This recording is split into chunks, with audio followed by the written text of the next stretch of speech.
Senyores i senyors, benvinguts a la Remansada. L'espectacle és a punt de començar.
Bons veïns, bones veïnes de Montornès. Si ens donéssiu el permís, començarem. En paraules ben humils i frases fràgils, parlarem de l'aventura dels nostres avis. Uns pagesos que volien res tan senzill, com viure sense misèria, sense sofrir. Gent modesta com la història que contarem. Gent que va triar ser digna, no importa el preu. Gent tan pobra com valenta i que amb cos de sang va guanyar un futur millor pels catalans. Gent que es va alliberar amb heroisme de les dures injustícies del feudalisme. Parlarem del Vallès, la plana amable estesa en el cor pur de Catalunya, a l'ombra de muntanyes sobiranes que la grandesa del Montseny conjura. Parlarem de la gent treballadora que en suors i amb afanys interminables va transformar tants pantans insalubles, amors vius d'una riquesa admirable. Si miréssim temps antics, no hi veuríem la joia de conreus que omple la plana. Un parany d'aiguamolls i paludisme envoltava els dos rius de la comarca. Avis, pares i fills, durant mil·lennis, armats amb magallons, pales i arades, van transformar la terra malaltissa en collites, en vida i esperança. Tan ric van fer el Vallès, tan agradable, tan fecund de ramats, corrals i granges, que viure hauria estat una rialla per als bons habitants de l'Estrada. Però no va ser així, ans al contrari. El dolor hi va voler clavar les xarpes.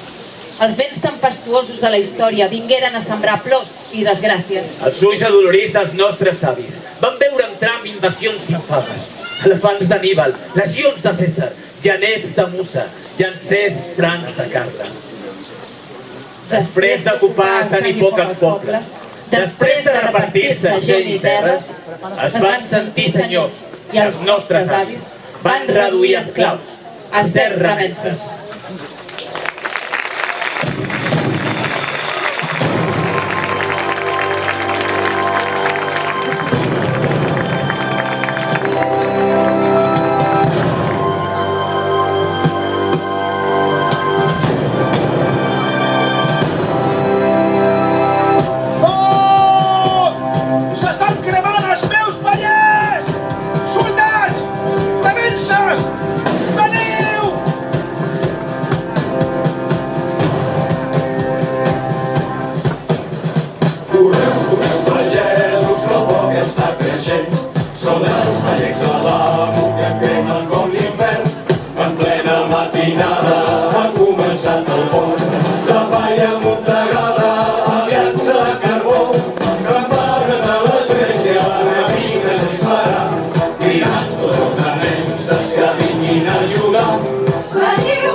Les flames que s'aixequen voldrien córrer al cel, voldrien pintar els núvols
malferits d'aquest incendi, 3 esforçats que el foc plantaven cara.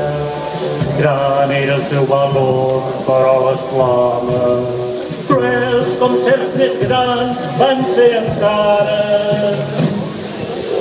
El jove que ha sortit, més malparat que el noia, la Núria Molinera, quan s'acostava al foc amb la galleda, el peu ensopegat amb una pedra. Les flames l'han envoltat com una capa, carnívora, homicida, despietada. En un moment d'horror, les braces vives li han revestit el cos d'una mortalla.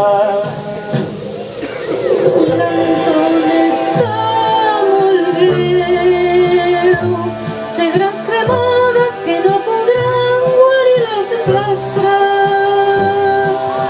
La renda ja s'amí de valeriana, que ja li està aplicant la vella Paula.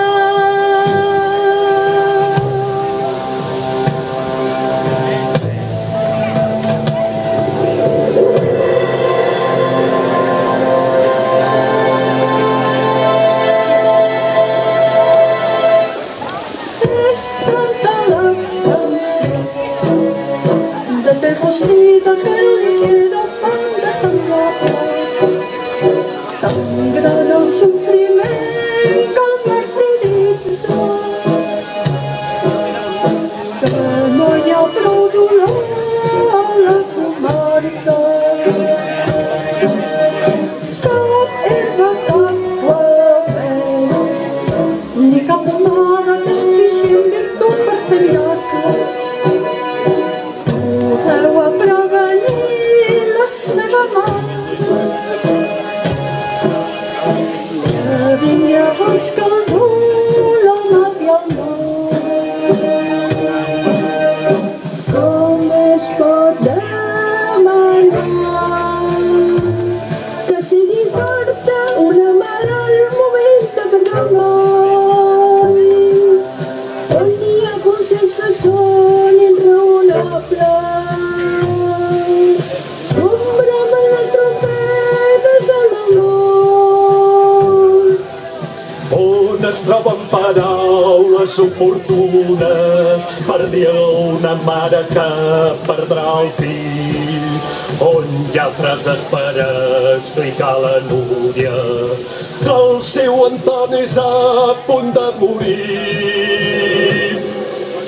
Gran dia que tractés un metge savi, expert en el remei de les cremades, però els pobres no tenim doctors que ens valguin.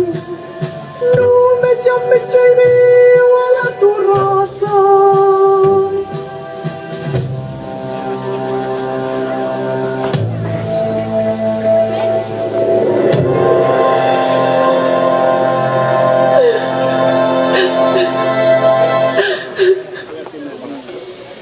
On ets, fill meu, on és aquella cara del meu xicot preciós, del meu Anton? On és el teu somriure tan alegre que alegrava el dia a tothom? Aquests braços tan forts que m'admiraven, guanyant tots els concursos de les festes, pengen plegats pel cop a tros de dalla de la mort que et reclama com a presa. Quines mans obriran de matinada la porta de la freda aigua del riu? Quines cançons despertaran a l'alba les grans rodes dentades del molí? La mare la vol tocar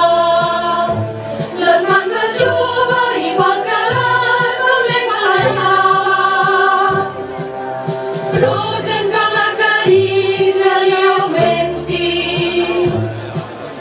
El batiment atroç de la cremada.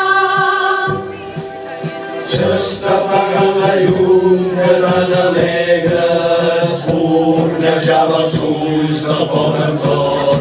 Farà niu el silenci a lleixa boca que tan galant recarri els amors.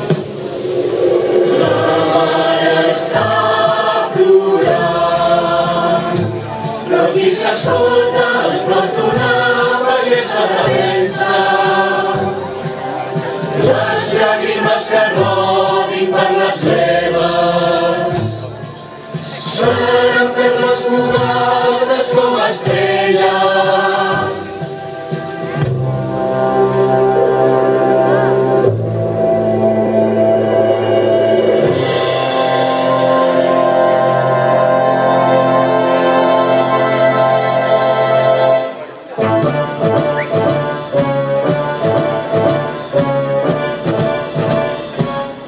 Respongueu-me una pregunta, bona gent de Montornès.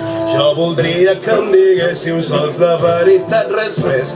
Com és que de matinada en hores tan sorprenents un gran foc de flames vives ha cremat tots els pallers? No ho sabem, això sí que no ho sabem. Tal vegada algun remensa pot sentir-se descontent, tal vegada deu la taxa de dur el blat a Granollers, tal vegada un veí vostre s'ha mostrat enquimerat per les feines que el nostre molí havia encarregat. No ho sabem, això sí que no ho sabem. No tingueu embús de dir-me el nom de qui ho ha cremat.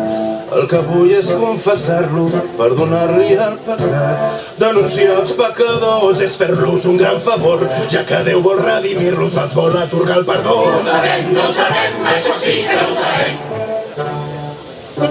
Aleshores, bons remenses, us he de comunicar el que la llei determina quan un foc ha fet estralls. Si la desgràcia castiga els béns d'un senyor feudal, els remenses de la zona heu de compensar-li els danys. Com que no surt un culpable, com potser ha estat un llamp, anireu a comprar palla on es ven allà mercat. Heu de destinar la compra fins 2/3 dels cabals dels estalvis que heu reunit en anys de feixut treball.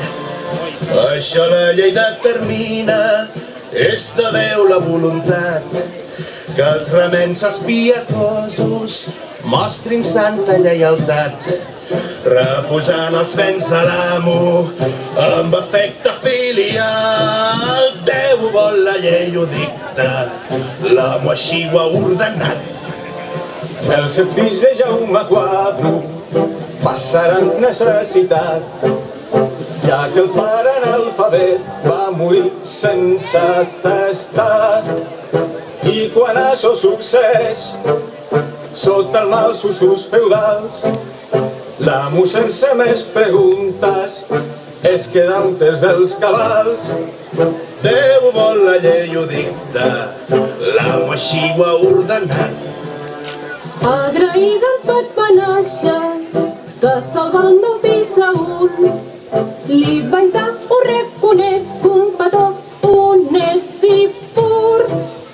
Però em veí de denunciar-ho com a adulteri provat. I dels meus béns com a càstig, l'amo es va endur la meitat. Déu ho vol, la llei ho dicta, l'amo així ho ha ordenat. El meu noi en Pere Jaume porta el braç d'un martell, desitjava prendre ofici a la farga del ferrer, però l'amo va prohibir-ho, el volia per a ell, perquè treballés de guàrdia a la presó del castell. Déu ho vol, la llei ho dicta, l'amo així ho ha ordenat. Vaig tenir collita grossa D'arribat el juny passat i volia dur-la a moldre al molí de Premasacs. M'ho van impedir les normes d'en Miquel de Montorrès. Vaig tornar al molí de l'amo que em va fer pagar molt més. Això la llei determina, és de Déu la voluntat, que els remens espiatosos mostrin santa lleialtat, reposant els béns de l'amo amb efecte filial. Déu vol, la llei ho dicta, l'amo així ho ha ordenat. Nostra vida de remenses sent enveja de les bèsties, sota el jou dels vins mals usos, tot és fan mal viure i penes.